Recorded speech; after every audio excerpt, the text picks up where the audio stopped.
Is the Canadian housing crisis over and are prices only expected to increase? Well, that seems to be the case based on this RBC article on real estate prices on the rise again, because we're seeing the number of home sales up by 11%, and that's nationwide across Canada, but also in the Greater Toronto area, home prices, not number of sales, they've increased by 11%. And it was also roughly around this time of the year last year when we saw the prices to start to decrease. That was towards the end of February, early March. Now, a little bit later, we're seeing all the signs of the market being very strong. In particular areas, you can list your property and expect it to be sold within days, even hours. The market is stronger and more advantageous for sellers now than it has been the past several months. That doesn't mean that prices have bounced back. It more so seems like we're starting to see somewhat of a linear growth with the average price increasing back to where it could have been last year. But looking at these numbers over here, we can just see year over year how much the prices have decreased in specific areas. Ajax experienced the most significant loss by down by 15%,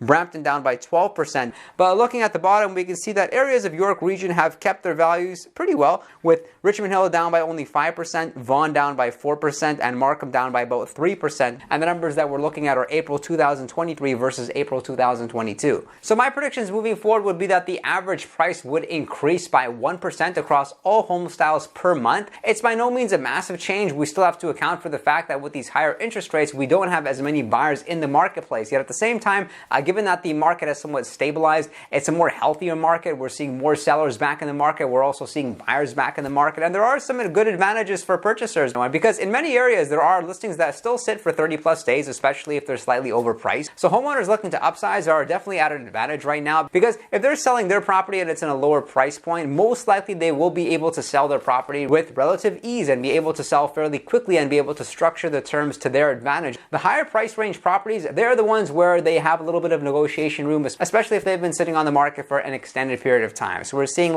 that lower price range or medium price range, those listings are selling very quickly, whereas the larger homes or the higher price bracket or the luxury homes, they're taking a bit of time to sell. But looking at the data here, we're looking at the TRREB average price on a year-by-year basis going all the way back to 1977. Something very interesting is that we have not seen the average price decrease 2 years in a row since around 1994. So what that means is that for prospective purchasers, if you're looking to buy a property, as long as you stay there for 3 to 5 years plus, you should be well off financially. However, if you buy a property and then you sell the following year, you just have to hope that you're lucky and that the price goes up, because in a lot of cases it won't, but in most cases it's going to go up long term. You can see just based on this information over here, we can just see how the average price has increased over the past 5 years, with 2019 average price being $820,000 and 2023 the average price being $1,153,000. We can see the price has come down over the past year, but looking back at the history, it's very unlikely that the price will decrease any further. It's tricky being a buyer, especially a first-time buyer, because buyers don't want to buy as they think that the prices could decrease further. So you want to buy real estate and then wait and look at your first property like a stepping stone for you to build equity and build wealth. Here's how the average price has changed over the past 12 months across different property style. We can see detached homes, they're down by 8.3%, semi-detached homes down by 9.8%, townhomes down by 3.2%,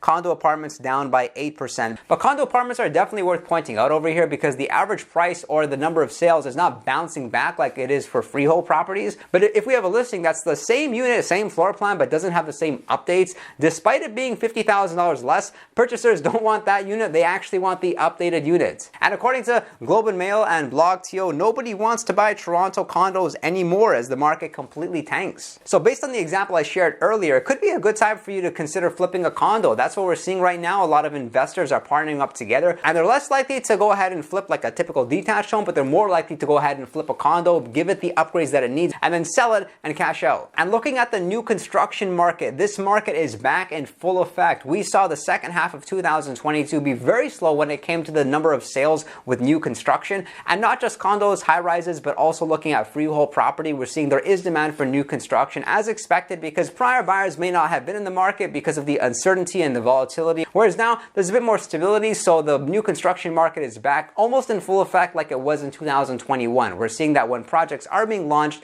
despite there being availability in the resale market, buyers are liking pre-construction. This article states that the sales of new construction single-family homes rose 81% year over year in April. And this took place despite builders seeing a 30% increase in labor and construction costs in the last 2 years. What are your predictions with the Greater Toronto real estate market? Comment below, and if you did enjoy this video, consider subscribing, drop a like, and if you are considering buying or selling, call me, as my customers get excellent service. And if you're a real estate agent that's looking for a great brokerage, definitely reach out to me to learn more about my mentorship within eXp Realty, and I look forward to speaking with you next time.